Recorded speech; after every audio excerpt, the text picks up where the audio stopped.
Hello and welcome to episode 323 of the Clean Energy Show. I'm Brian Stockton. I'm James Whittingham. This week, it's August and all is not well in the world, especially if you're a nuclear power plant in southern Europe.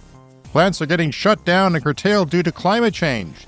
It's like me trying to run a marathon in a heat wave, wearing a fur coat, or just running a marathon in any weather. The recent heat waves have affected air travel.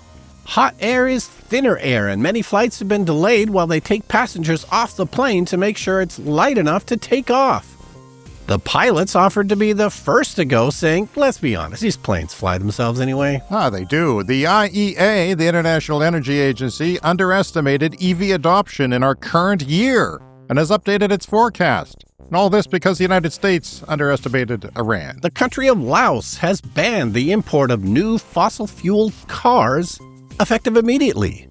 So, you know how Cuba has all of those American cars from the 1950s? Will people in Laos be driving their 2025 Toyota Corollas forever? Well, since they share a border with China, my guess is probably not. Oh, that and more in this summer edition of the Clean Energy Show. Yeah, so speaking of summer, I want to take us back to the year 2009. And I was making a documentary called My Dinner with Generation X, and we went around interviewing lots of people who were born in the early 1960s. This is the David Foote definition of Generation X. And I did an interview with you back in 2009 in your backyard. Born in 1966. Don't put me in the early 60s. Don't make me even older than I am. Yes. But what was his definition of Generation X, by the way? I think because people are confused by that. Yeah, David Foote says 1961 to 66, which is the baby boom in Canada went to 1966. So the idea of Generation X is we're the back quarter of the baby boom. We're technically baby boomers, but because there were so many other baby boomers born before us, they took all the jobs. And when we got out of school and looked to the workforce, it was all filled up with people who were 10 years older than us. And that's really, true. To me, what the Generation X phenomena was and means. And, you know, I made a whole documentary about it, and it's all pointless because nobody cares and nobody really wants to understand. Well, it feels like when I came into the workforce, people 10 years ahead of me, had an English degree and they were running NASA, It's you had any sort of education, you had it made in the world. Yeah. Whereas me, not so much. I'm still begging for money on Patreon, for God's sake. And pretty much all of the authority figures in my life, they were all about 10 years older than me. And yeah, like you say, they were not really qualified at all. And yet they had jobs that I could, never in a million years dream of getting. That was our experience when we got out of university in the 1980s. And okay, so you made a documentary that you traveled all over North America. You went to Washington, D.C., you went to Vancouver, British Columbia. Mm-hmm. You came to my house, which I had just moved into, this passive solar house in Regina. So you did a lot of traveling for it, and it was nationally televised, am I correct? Yeah, it aired on CBC nationally, which was real fun for me. And I watched it. Yeah. And one of those things that no one ever came up to me, and I was worried people would say, hey, I saw you, you slacker. I saw you in this documentary. Yes. But that never happened. Yeah. There's still Chime. You can watch it on YouTube, I believe, right? It's on YouTube. Available on YouTube. I'm really proud of that documentary. Neil Howe is in it as well. He's the American demographics expert, and he's been in the news a lot in the last few years because he has a book called The Fourth Turning, and he essentially predicted the current political turmoil that we're in America. Because all of this, according to him, is cyclical. Every few generations, there's always these big upheavals. A reset. A reset. And so Neil Howe's in that documentary. He's amazing. James is in it. David Foote, the Canadian demographics guy. Let's just clarify why I'm in it, because you're talking about some very prestigious people. Yeah. And then there's James. Why am I in it? That's a question I asked at the time. It's a question I ask now. Well, it was my film, so I could do whatever the hell I wanted. And that's true. Part of what I wanted was to just interview people I thought would be fun to interview. And, people in the Generation X bracket. I figured you would have some stories to tell about, those job experiences that we were just talking about. How it was difficult in that sense. And I wanted to make it fun and entertaining. And I knew you would be up for that. And and a lot of the interviews are just like friends of mine and people who are fun to talk to. So how is it that some Generation X demographics are pegged to go into the 80s? Like, how come they have such a wide definition of different people assessing that. I would say the things that you're interested in is the job part was very specific to that period of time in the 60s. Well, Neil Howe in America, he wouldn't say 61 to 66. He would say 1961 to approximately 81 because to him, a generation is 20 years. Like that's what we tend to think of as a generation. Right. So he wasn't that interested in breaking it down into a smaller group. But really the first definition of it came from David Foote, the Canadian demographics guy. And it's a very specific phenomenon, like I said, the back quarter of the baby boom, who just had a massively different experience, from the people born 10 years and before. All this started with Douglas Copeland's book. Yeah. It was called Generation X, Tales for an Accelerated Culture, and it came out in 90. Did you interview him? I can't remember. No, we asked him. He said no. Oh, come on, Douglas. You want to sell books? Get on national television. Come on. No, I don't think he was interested in being known as the Generation X guy. But David Foote said yes, and he was a very successful author at the time who wrote a book called Boom, Bust, and Echo. And it took Douglas Copeland's novel as a starting point and the what was described in Douglas Copeland's book, and he put numbers to it. He said, well, what's going on is really that 1961 to 66, the back quarter of the baby boom, specifically in Canada, because we had the biggest baby boom of the developed world. So we were the ones that had the biggest kind of issue with it. So he talked in that book, Copeland's book, about McJobs, like educated people working at McDonald's, for example, or, jobs that don't require an education and being overqualified, as I recall, for the work. Overqualified and underemployed. That was really the main kind of Gen X trait. So to set the scene, so I'm going to play a clip. So we interviewed James for about 90 minutes in his backyard, and, then only 3 or 4 minutes made it into the film. So there's 90 minutes of outtakes, basically. And we were sitting in your backyard, and it was a wonderful summer evening, I believe in August. I don't know the exact date. It was just and we started talking about things like clean energy. In a way, it was kind of like the first episode of the podcast, really, because you had that weather station up in your backyard. Yes. And so that's the setup for this clip. We'd been talking about you monitoring the weather with your weather station there in the backyard, and you can play the clip. I have no idea what this is going to be, so it'll be fun. It's not good to have to look for the least. Stupid refinery. Why can't they invent an electric car? Huh? We grew up in the 70s when cancer can be beaten. Those were the commercials. We all thought it was going to happen. We all thought we'd be, driving rocket ships and cancer would be beaten. Here we are. There's no electric car and there's still cancer, damn it. Boy, the man makes a good point, Brian. Yeah, it is fun to listen to these because I listen to myself in the interviews as well. And it's sometimes surprising what I say. Sometimes I kind of guess what I'm going to say and sometimes I can't. But the thing you said at the very beginning there, you said it's no good when the wind is from the east because of the refinery. That's what you said at the beginning there. It's a bit garbled. I had just moved into this house and was starting to learn that is a bit surprising to me. Yeah. Yeah. So okay. You were already worried about the wind. And then, why didn't someone invent an electric car? Well, I looked it up. The Nissan Leaf was the first widely available commercial electric car. And it was talked about in the news. We were following that stuff religiously, like that and the Chevy Volt with the V, which was a plug-in. Yeah. Basically a plug-in electric car, like a hybrid with a hybrid motor. And I'm not sure when the Volt was announced or released, but the Nissan Leaf was officially announced on August 1st, 2009, like right in that summer when we did that interview. Okay. And it didn't come out until like later in 2010. The first model year was 2010. End of 2010, very end. And it wasn't until late in the year. But August 1st, 2009, they announced the Nissan Leaf. And you and I were sitting in your backyard wondering why no one has invented an electric car. Well, maybe that's why I was on my mind, is because I had been reading about it. That's a possibility. Yeah. But from the get-go, I was counting the days until I could afford a used one. Yeah. And that's eventually what happened. Yeah. They went down in price pretty quick because the batteries had a bad reputation and people were scared to buy something with that low of a range.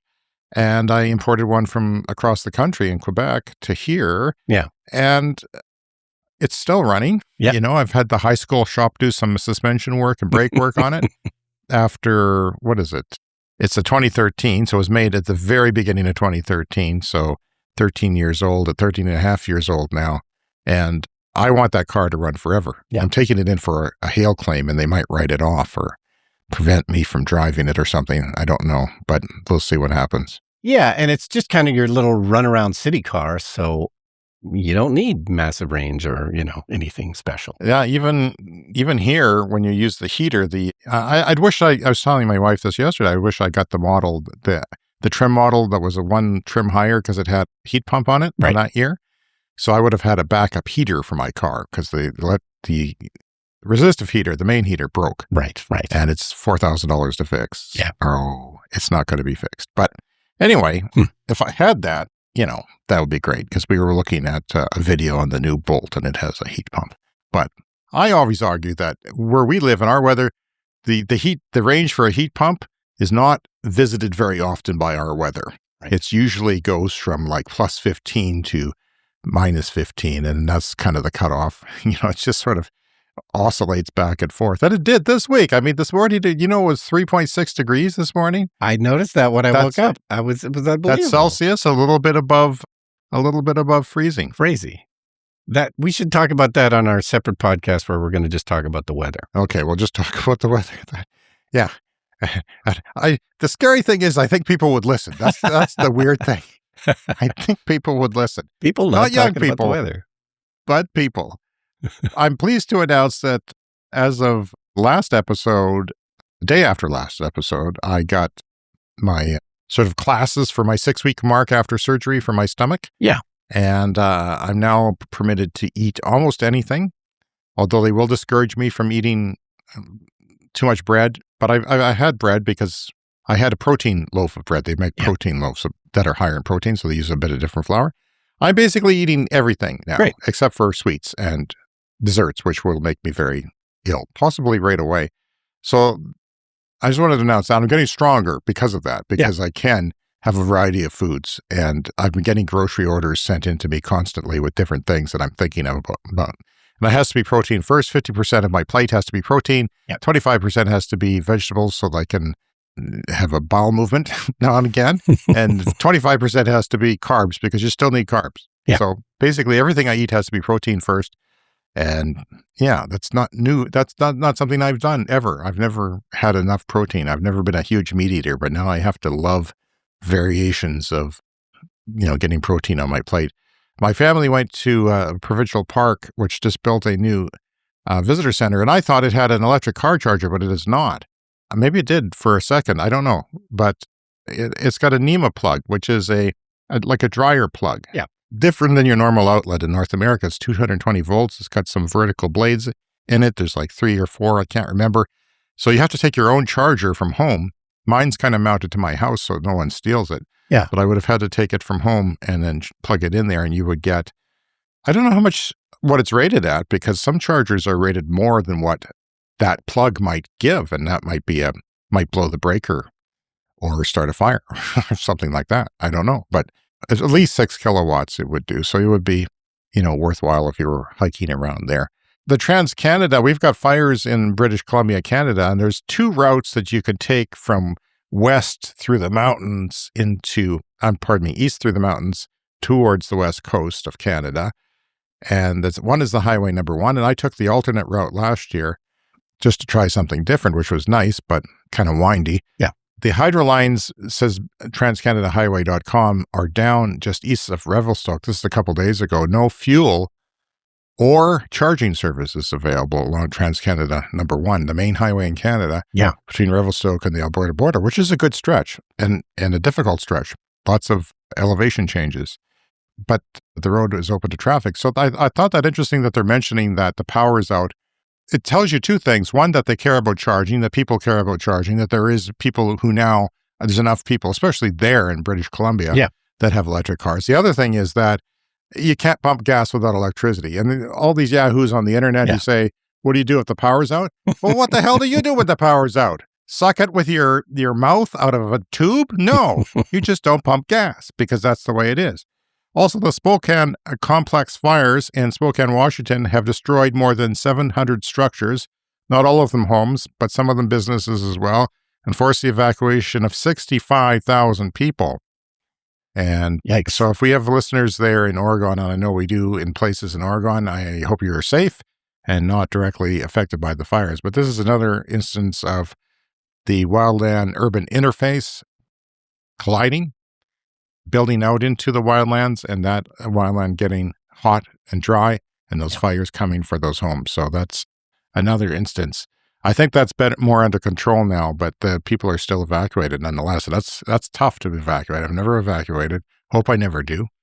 Hope no one listening ever has to. But if you had, maybe you could drop us a note on our email that's in your show notes and let us know what your experience was. Okay, so further to the recent heat waves, the story is from about a week ago, and there were, of course, massive heat waves in a lot of places, including Las Vegas. So I came across this clip on YouTube from News 3 Las Vegas, and they're talking about the delays that they were having at the airport in Las Vegas because of the heat. The hottest day of the year has taken a toll at Reed International Airport. More than 450 flights were delayed so airlines could make sure their jets were light enough to get off the ground in the thinner, hot air. We got offered $2,500, to volunteer to deplane because of weight restrictions due to the weather. Hot air is not as dense, so consequently it's not as efficient on the jet engine. Plus, hot air is thinner. So consequently, the wings on the aircraft are not as efficient. On a 114-degree day, Yadon explains that an engine has a more difficult time producing the thrust needed for a plane to take off. I thought it was just aerodynamics because there was less oomph in that air. The particles are spread out, so there's less air in that volume. Yeah. I thought you couldn't lift off. And usually we hear this about Phoenix, which is hotter than Las Vegas, but Las Vegas is experiencing it too. Also, my other thought that I had during that clip was they'd look at me, the fat guy, kill two birds with one stone, get that guy to take the money. And of course I would. You offer me thousands of dollars, James is in. Well, I know that we've talked about Harbor Air quite a few times, which is the small, short hop airline in Vancouver. They do take your weight when you book a ticket or when you're getting on the plane. They need to know your weight because these are small planes and they want to balance people on the left side and the right side and all that kind of stuff. So, I don't know if we're heading towards a future where commercial jets are going to ask for your weight, maybe. Yeah, it's also an embarrassing part if you are overweight. I was asked that when I flew on a private jet once, they had to give your weight. You had to register your weight. They didn't weigh you though, which is nice. Yeah. But you don't want to lie either because the plane goes down.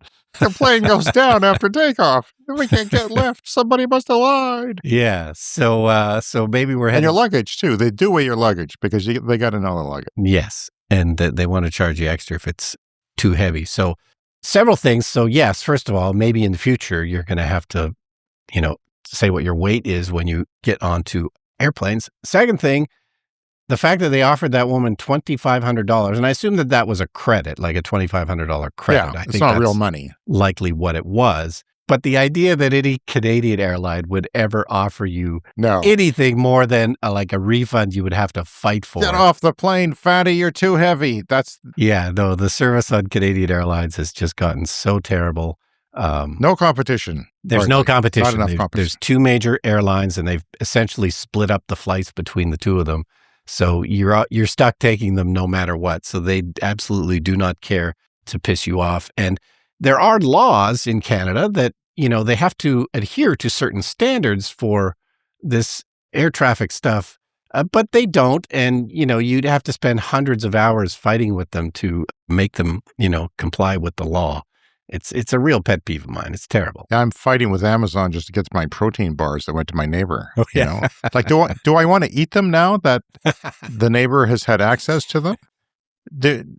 Maybe he injected it with something, So in the future, I think we're going to have to take hot weather into account when we're thinking about booking flights. Because everybody's going to have to go on Ozempic. Everybody's going to have to. This is going to help the airlines. They're going to have free Ozempic commercials on their planes so that everybody lightens up. Because I'm already nervous about flying in the winter because in where we are, you can often get a blizzard or minus 40 and, flights get canceled. Well, now the other extreme is true for hot weather. Yeah, like all the hubs in the U.S. the Northeast or Minneapolis or Toronto, those hubs can get blizzards anytime. Like you don't know if you're planning your trip ahead. It would be a crapshoot because you can be stranded for a long time without compensation. Yeah.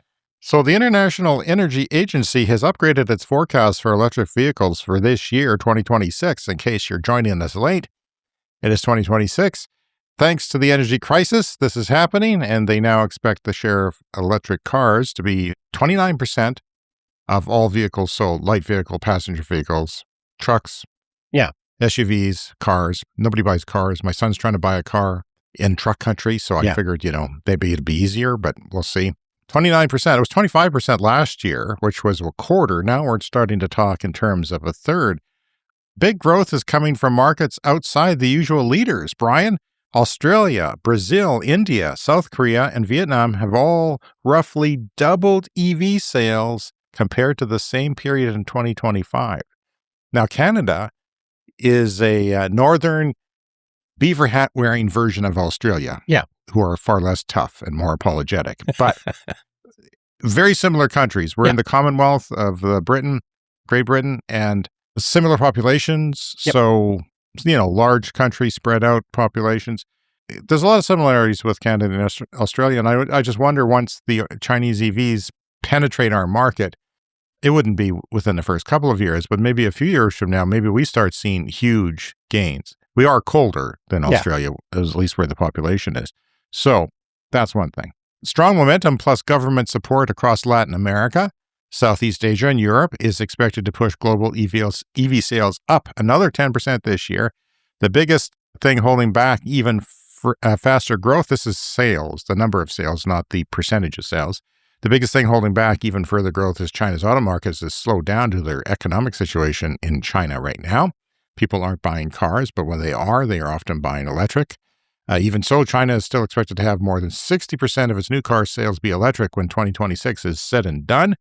And even if the total EV sales stay about the same as last year, because other car sales are going down, EV adoption keeps accelerating globally, with emerging markets now becoming some of the biggest growth engines. We talk about this all the time on the show. A lot of these smaller markets like Vietnam are pushing EV sales up. EV sales were 35% higher in the second quarter of this year than the first. So that tells you that the Hormuz energy crisis, oil shock thing, war, if you will, as, the price of oil matters. Yeah. The high gas prices make a difference. This was the idea of carbon pricing, which we had in Canada and got voted out because pandemic, the cost of living was going up and people didn't have a stomach for it. But it proves that actually works, that it would drive EV adoption if gas prices were higher. And my fear is this, that once the Hormuz crisis ends, if it ever does, and the administration seems to be getting strung along constantly, just like they might do to someone else, it may never end. I don't know. It'll have to end sometime. But when it does, I think there's going to be a huge crash because during that time of high gas prices, and the oil shock, electrification is accelerated. It would have kept going anyway, but it's even accelerated beyond that. And so when the dust settles, then suddenly there's less demand than you thought. And in that time, OPEC is falling apart too, right? So you can't necessarily have controls on the supply as much to keep the prices up. So I'm kind of glad that this is happening because I think that the longer it is, the more EV adoption takes off and becomes normalized. Because I do think that gas prices, oil prices will collapse. Yeah. And the price of gas is up here, of course, but we just still don't have the EVs available in the dealerships for people to buy. But of course, that's changing. The Chinese cars are starting to come to Canada. So, it won't be long before it starts taking off here. All right. Speaking of countries switching to electric vehicles, this is from Electrek. The country of Laos has banned new gas cars imported into the country effective basically immediately. It was took effect on June the 1st of this summer. Nearly every new car cleared for import into Laos has to be electric. And this went into effect June 1st. It's going to be in place until the end of the year. And I imagine at that point, they're going to evaluate whether or not this is working and can continue. But Laos is a landlocked country that runs primarily on hydroelectric power. So they have tons of nice, clean, green electricity. What they don't have is oil and gas. So the oil and gas has to be imported into the country, and they have to pay for this with foreign currency. Laos is not necessarily a very wealthy country. There's 7 million people there. They realized, this is probably pretty stupid that we keep importing all this oil and gas when we have all of this nice hydroelectric power. They have so much of it, they often export it as well. This is a thing that they are known for. There are exceptions. This is basically passenger cars is what they're talking about. No new gas-powered passenger cars. So public transport vehicles, construction machinery, project-related trucks, and other specialized vehicles are currently exempt. There are places in the country where diesel is more necessary because they don't necessarily have the electric infrastructure, and they don't necessarily have the charging infrastructure quite yet. So they are putting a big push on building out the charging infrastructure, and that's going to get a big boost from the current government regulations. They're also fully electric vehicles under $50,000 get a full excise tax exemption. And they also cut the registration fees for EVs, and it's requiring transportation companies to run at least 10% electric fleets by the end of 2026. By the end of this year, fleets will have to be at least 10% electric. So, like I said, the ban goes to the end of the year. There are concerns about the charging infrastructure, not necessarily being able to keep up, but this is just a start, and they decided to start with a complete ban on new fossil fuel cars, which is wild. Yeah, there's 7 million plus people there. And, we used to have a little stinger here for whenever a country banned or announced a ban of oil, right? Oil ban. Oil ban. So I'm dusting it off for this. Nice. But that was always countries politically whining about different dates, whether it's 2030, 2035, 2040. Yeah. They just did it. They just said, sorry, right now, today, we're not wasting any time. Yeah. And, I'm interested in photography and there's been this huge transition from film photography to digital photography. And so a lot of people were sort of upset when they stopped making film cameras. But guess what? There's 100 years of used film cameras out there. Yeah. And, there's maybe not 100 years of gas cars out there, but, from the last 20 years, if you really, really need a gas car, if you really want to buy one, there's a used one somewhere that you can get. There's ways around all this. I just watched a really long documentary on the Kodak factory that makes film in Rochester, New York. I was going to send it to you, but I thought, this probably would have come up in his algorithm. I don't know. Yeah, it was interesting. It was, it's still a craft. Like they still need people who really understand what they're doing. Yeah. And you can't, if that person dies or retires, you're in rough shape. You need people to really, some of the work they do is completely in the dark, which is interesting. Yeah, that's right. And this was a YouTube video made by the same people who teach me how to use the software we use for the Clean Energy Show. So I'm usually getting educational software, but they got a tour of the Kodak plant on. And one of Kodak's big problems was, they used to have these factories that were the size of a football field. Yeah. And, then the demand shrunk, so it didn't make sense. They literally had to build new factories that were smaller because they couldn't keep, there was still a demand for film, and that has been actually growing in the last couple of years. There's been a resurgence. But yeah, the gigantic factories that they used to have, there was no way to keep those operating effectively. Well, here's an interesting clean energy angle to that story. I saw smokestacks there, and I started to wonder, well, what is the carbon impact of shooting on film? But they actually addressed it in the video at one point. Because, you've made a digital feature film, right? So when you make a digital feature film, you have to buy hard drives. And you don't just buy one hard drive to store the stuff, you buy multiple, and you have to have multiple copies of all those hard drives as backups. Yeah. Hopefully not all on the same place, because you spend a lot of money getting what's on that hard drive. You can't go reshoot things, right? Because in real films, there's 100, 300 people. There's a lot of people, a lot of expensive labor involved and locations and trucks and rentals. So you can't go back and reshoot things. You want to take care of it. And all that has a carbon footprint, right? Those hard drives, when you might, I don't know how many you would for a feature film, but there's a lot of them and they're expensive and they're carefully crafted. Yeah, well, I always wondered what was the bigger carbon footprint, like to publish a newspaper every day and deliver it to your doorstep and it gets recycled immediately. Or if you read the, stuff on your iPad, well, everyone throws those away every 3 years.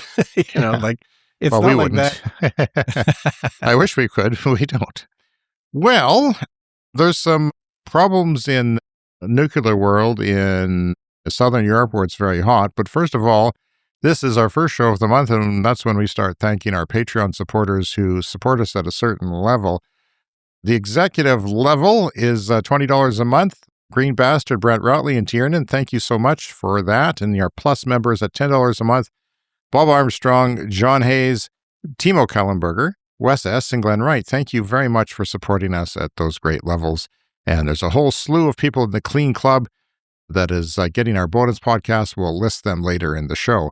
I think we might have to split that up into 2 shows one day because there's getting to be so many people. Thank you for supporting us. Patreon.com/cleanenergypod. And here we go, Romania. You know what they had to do in Romania? Did you see this? They blew up a rock. No. The army came in and blew up a rock for a nuclear plant. The rock, was it attacking the nuclear plant? No, it was not. I just watched Project Hail Mary last night, which had a alien creature like a rock. Anyway, right. The rock was diverting water from the plant because the river levels are so low that they thought they could get more water flow towards the plant, which nuclear plants use water to cool their systems and to make steam because they heat water, they make steam, and then the steam drives turbines, which makes electricity. Coal plants do the same thing, except, instead of radioactive material, they use coal, which I guess some people would argue is radioactive as well on some level. So Romania had to get the army in to blow it up, and they had videos of this. This is all over the internet and all over the news now. Because explosions are good TV, Brian. You know that. Yeah, I love explosions. And now the army is saying, we hope the nuclear plant gets more water now because the explosion was a great success. The other issue, Faith, is not only low rivers. A lot of the nuclear that we think about maybe here in the West is attached to the oceans. And if you think about Japan, the Fukushima disaster was on the ocean, and there was a tidal wave and an earthquake as well. But some places in Europe are using rivers, and those rivers during this changing climate are getting hot and dry. The level of the river is going way down. You can't even, navigate the rivers anymore because they're so low at this point. And the other issue is that the water in those rivers is already too hot, and you can't add more heat to it from the nuclear plant. When they output that water back into the river, it heats up the river even more. And there's a threshold where they're killing the ecosystem because it gets too hot. They don't want to destroy the ecosystem in the river. But Hungary uses a lot of energy from one nuclear reactor, half of its energy from nuclear reactor that I'll get to in a moment. But the Romanian military donated a Parjoaia rock. The rock had a name, Brian, so it was big. And the Danube, now it's a nameless rock because it's just dust. And the Danube to redirect more water towards the Cerna Voda nuclear power plant. Severe drought has caused river levels to fall rapidly, putting pressure on the plant's cooling system. And the operation used 180 kilograms of explosives, which is a lot. Yikes. Of explosives. That rock had no chance. Crews must now remove the debris and redirect the current towards the branch supplying water to the plant. One reactor has already been shut down at that nuclear facilities. Nuclear plants usually have more than one reactor because when they go down for maintenance, the other one can still make electricity. Authorities warned that without emergency measures, the entire plant could be at risk. 40% of Southeast European nuclear capacity is offline right now due to drought and the heat wave. 40% of nuclear. That's probably, these plants are like 40 years old. They probably didn't anticipate climate change quite that well, obviously, or that's this soon. The Danube's record low levels for shutdown of Hungary's only nuclear plant, and that nuclear plant, almost half the power to the country of Hungary is down because the record low levels of water. Its only nuclear power plant will be forced to shut down entirely for the first time ever due to record low water levels of the river Danube. And that's from BBC. You can read more on that story. It's climate change, people. We should do something about it. And we do. We have a podcast, and you can contact us. cleanenergyshow@gmail.com, voicemail at speakpipe.com/cleanenergyshow. And you can support us on patreon.com/cleanenergypod for as little as $1 a month. Coming up next, it's the lightning round.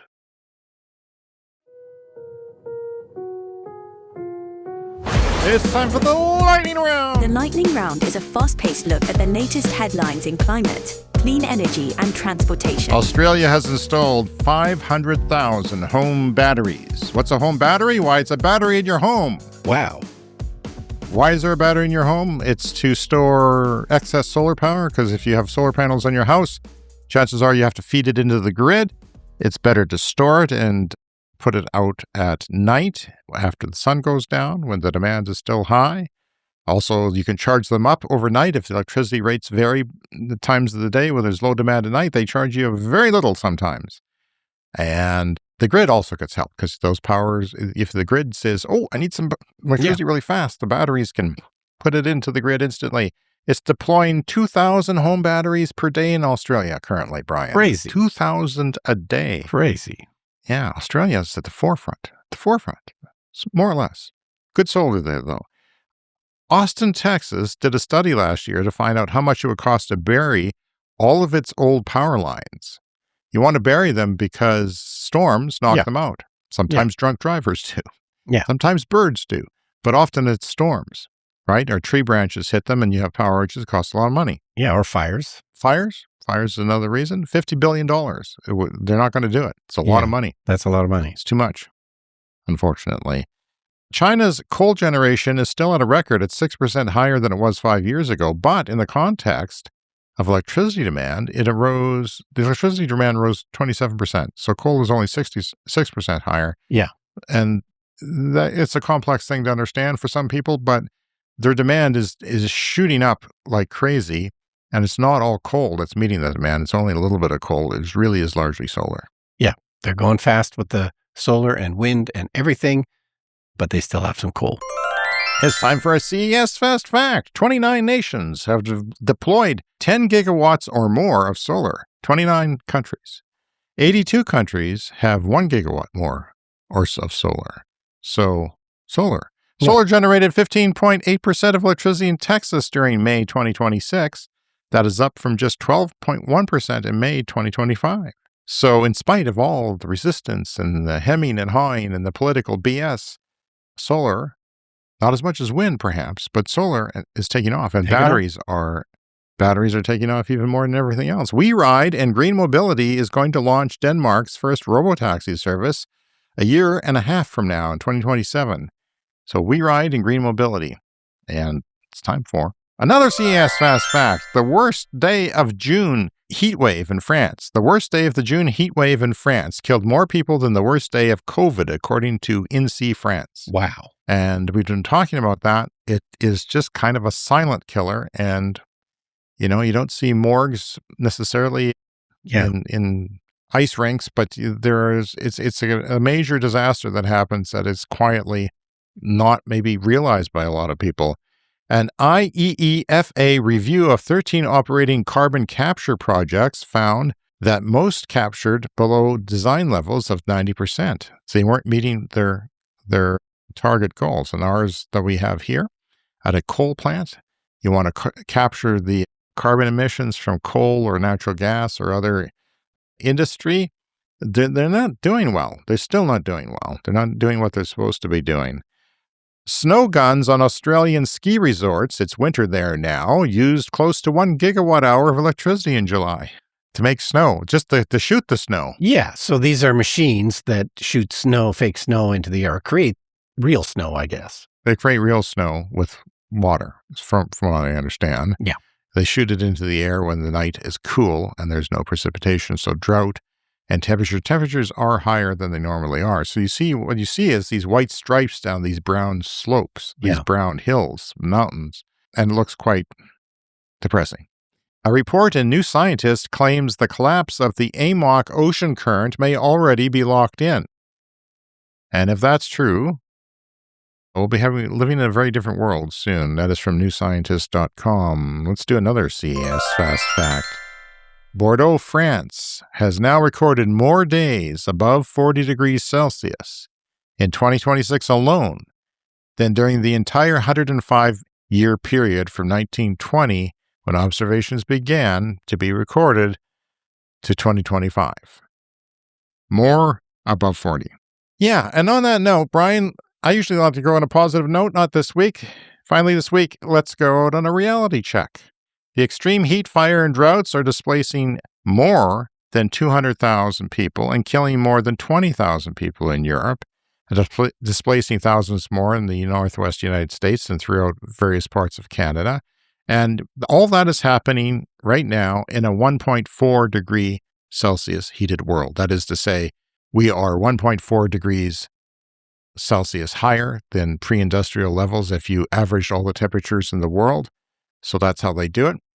And we didn't do the work to limit it to 1.5 like we were supposed to do. And even 1.5 would have been a lot more hellish than I would have ever imagined, because, you know, there's so many smoke days and so many people dying. It's just not going to happen. We are not going to hit 1.5. We had our chance and we blew it despite many warnings from scientists, and we are inevitably going to breach 1.5 and head towards 3 degrees Celsius. This is from a big article in the New York Times, which you can find on our Patreon page, patreon.com/cleanenergypod. It's free. Go there. You don't need an account. This mess gets exponentially worse before it gets better. And it only gets better if we urgently change course. Urgently change course. So I encourage everyone to vote wisely and get engaged. I'm sure you are. Scientist Johan Rockstrom told the New York Times it will get worse and worse and worse, to the point where, I'm afraid, we'll be passing the limits of adaptation. What's happening means that we should increase our ambition level, not reduce it. And as I said, that article, go read it now. It's a gift article, free, no paywall. Go to patreon.com/cleanenergypod. And on that sobering note, here is a reminder. We are on various platforms, including TikTok, Instagram, and Blue Sky as Clean Energy Pod. The email again, cleanenergyshow@gmail.com. And as always, remember to hit the follow or subscribe button. And we have new episodes every week. And speaking of our Patreon, this is where we thank them once a month. You get different perks. And if you spend $5 US a month, this is the perk you get. One of the perks you get is a bonus podcast and a shout out on our podcast. Noah Cook, Denny and Linda, Jonathan Dick, Bob Eaton. Hello, Bob.